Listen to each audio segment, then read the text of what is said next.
Love and Library, Part 3. After a week, Rose was released from the dungeon.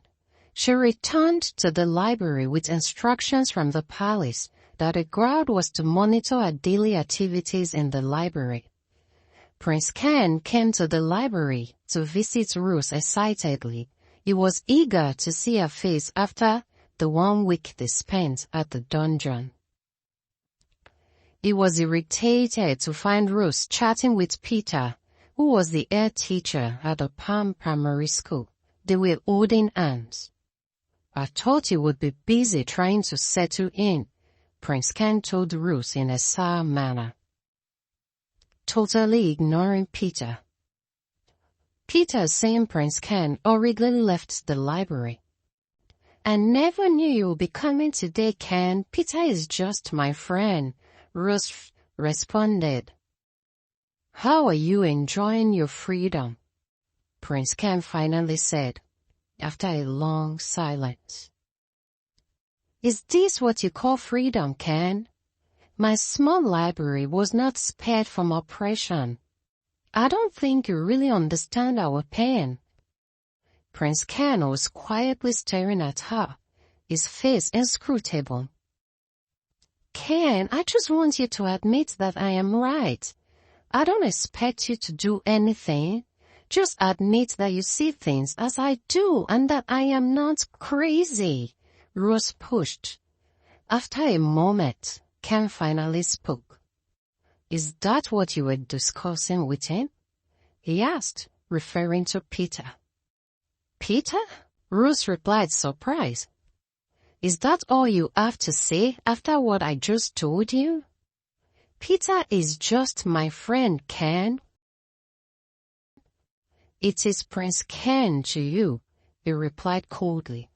"What you do in your spare time is none of my business," he said, walking angrily away. Rose ran after him, pleading, "I am sorry, Prince Ken. It is not what you think," she cried. "And how do you know what I am thinking? Have you forgotten that a prince doesn't have the same thinking faculty as a commoner? Our thoughts are not clouded by biases," he said. When he said that, Rose quickly removed the hands from his robe and dried her eyes.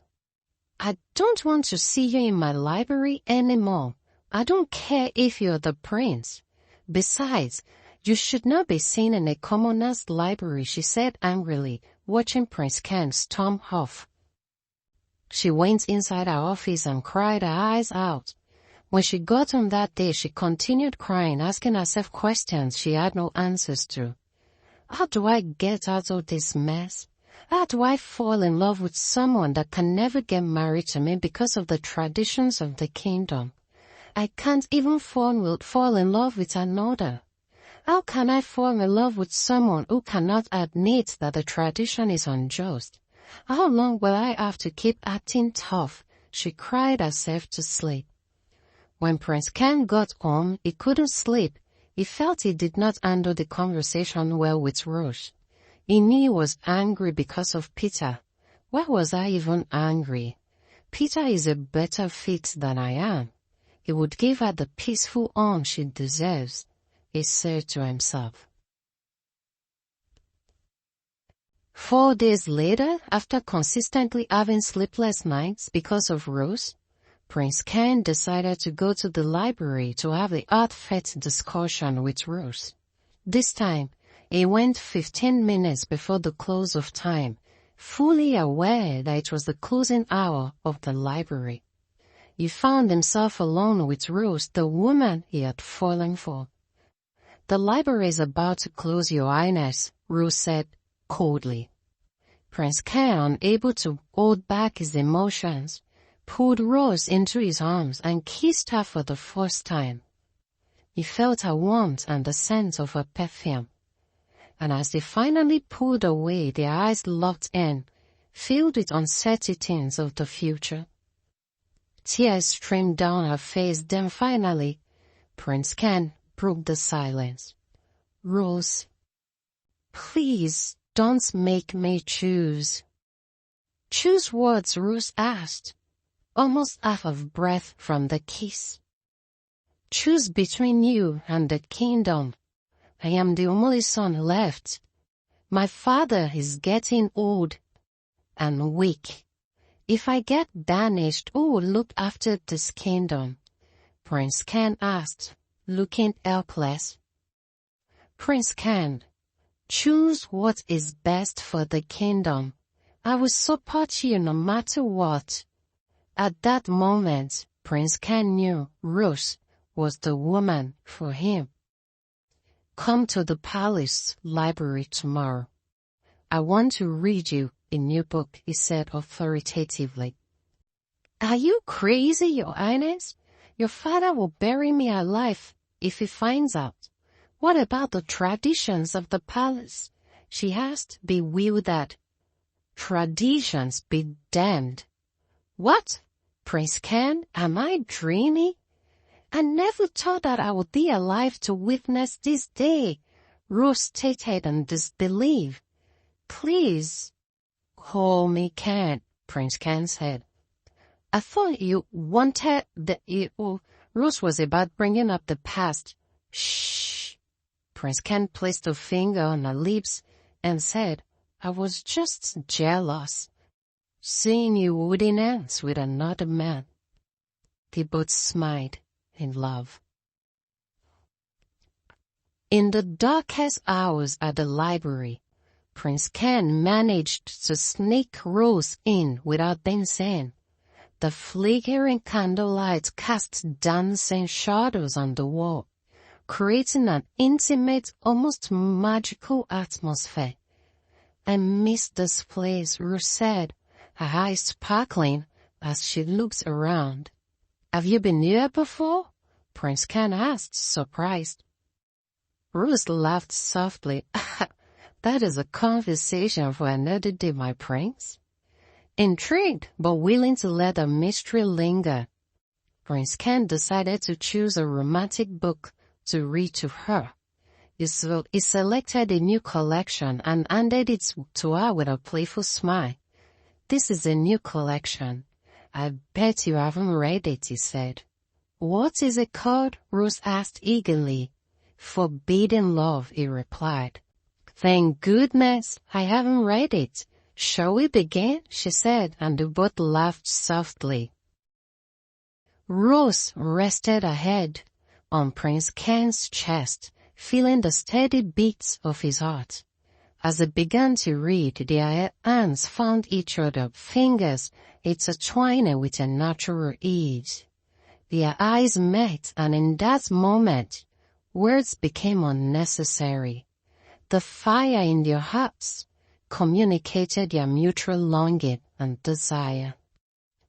"Make me a woman, Ken." Rose finally broke the silence, her voice a whisper filled with vulnerability and yearning. "Make me," she said again. Ken looked deeply into her eyes, his own filled with a mix of desire and restraint. "As much as I desire this, I must proclaim to the kingdom that you are mine before I seek to know you in that regard, my love. I respect your Rose and your late mother, Grace." "Such a charming prince you are. I never took you for one," Rose said teasingly. "Oh, my lady, there are many things you don't know about me," Prince Ken replied, lifting her up playfully.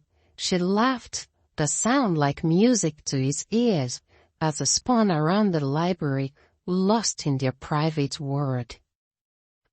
They continued to play and tease each other, the air thick with unspoken promises and shared laughter.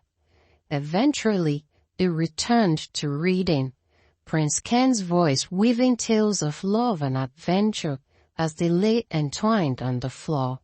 As the night wore on, they fell asleep in each other's arms. The book forgotten beside them, the library became their secret haven, a place where time stood still and their love blossomed. This clandestine rendezvous continued for months, each meeting deepening their bond and solidifying their commitment to one another. In those quiet hours, beneath the ancient shelves, filled with stories of the past, Prince Ken and Rose wrote their own tale of forbidden love, one that would endure in their hearts forever. One night, Prince Ken picked up a book called Love and Library by an African author and read a few chapters to Rose. "Close your eyes, my lady. I have a surprise for you." When Prince Ken was sure that Rose's eyes were closed, he brought out a ring and asked, "From the very first day I set my eyes on you, I never stopped thinking about you, Rose. Will you do me the honor of being beside me as my wife and the future queen forever?" "There is nothing else that I want in this world. But the risk involved is too much. I also feel it is unfair to Abel," Rose said, surprised. "Rose, I agree with you. I made a huge mistake with my brother. I should have stood up for him. I should never have banished him. I should have defied my father's request. I can't change what happened in the past, but I am ready to fix it. Marry me, and together we can fix this. Traditions are not meant to be yokes on our shoulders. They are not meant to make us live in fear. Traditions are meant to make us live in unity, love, and cherish each other. Let's do this for those that have suffered under the guise of traditions. My mother, Abel, Abigail, and even your late mother. I would do whatever it takes to protect you and keep you safe." "But what about your duty to the kingdom, your responsibilities as a prince?" Rose insisted. "I love this kingdom, and I'll be better ready to handle the affairs of this kingdom with you by my side. Commoners are humans too. Everyone deserves the best." With those words, Rose hugged him, shedding tears, and said, "Yes, I will marry you, my prince." "I love you, Rose," Prince Ken said. "I love you too, Ken." Silence of the night fell upon them, knowing that the journey ahead was not an easy one. The next day, Prince Ken brought Rose to the palace to meet the king. "What is this stubborn girl doing in my palace?" King Amos asked. "Father, meet Rose, the lady that I want to marry," Prince Ken said, ready for what was ahead. "You must be joking," said King Amos. "Father, I am serious. My love for Rose is real. She brings me joy. She completes me in a way I never thought was possible." King Amos was visibly distressed. "Who did I offend? Why have my two sons gone mad? Your late mother's weakness has polluted my household," he said angrily. "Ken, you know the consequences of defying traditions.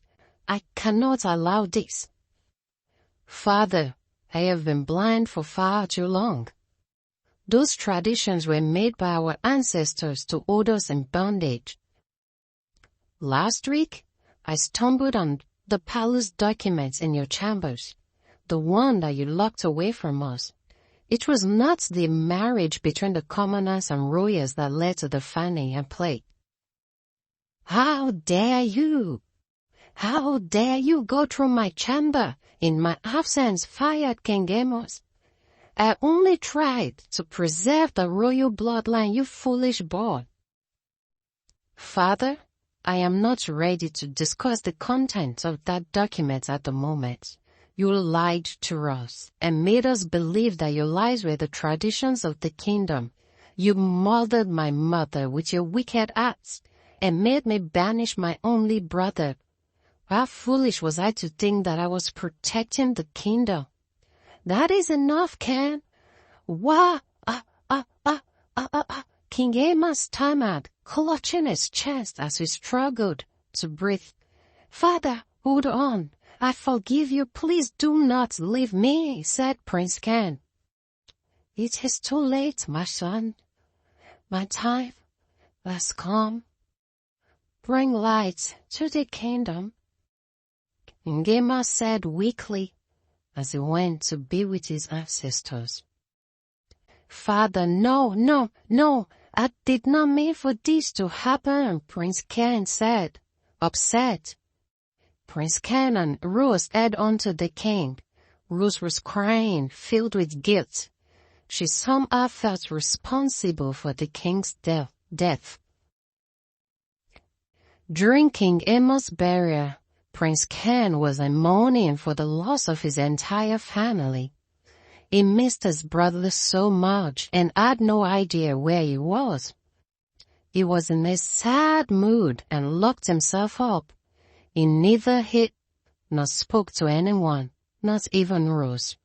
Rose, on the other hand, feeling guilty for the death of the king, left for another part of the kingdom to start all over again.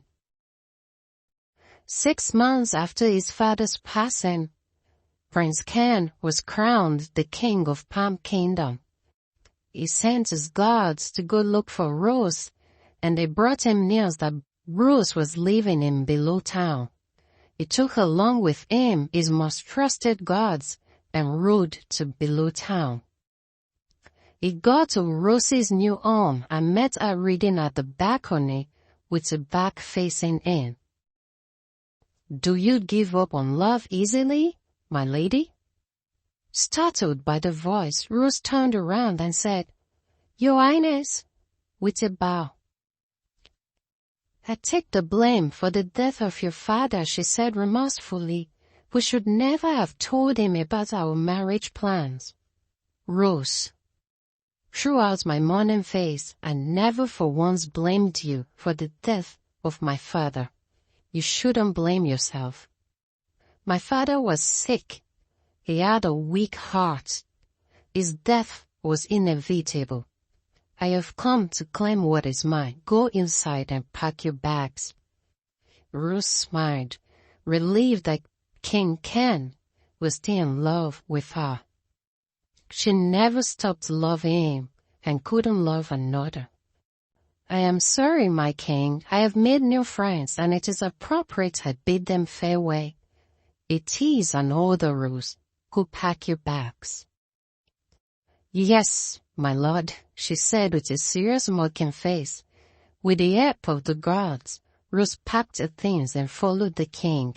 Together, they rode side by side to the palace. 2 weeks after, King Ken and Rose had a royal wedding.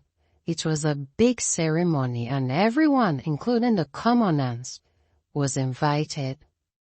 King Ken pronounced and made the library open to the public. Of course, they created a secret house for the documents that held the secrets to the kingdom's bank, military strength, and many more. With the help of Rose, King Ken began the search for his brother Abel and his woman Abigail. We await the return of Abel, but that is the end of part 3. I hope you enjoyed it and had a beautiful time listening to our story. Please don't forget to like, share, subscribe, and leave a comment below. Tell us, what do you think about love and library?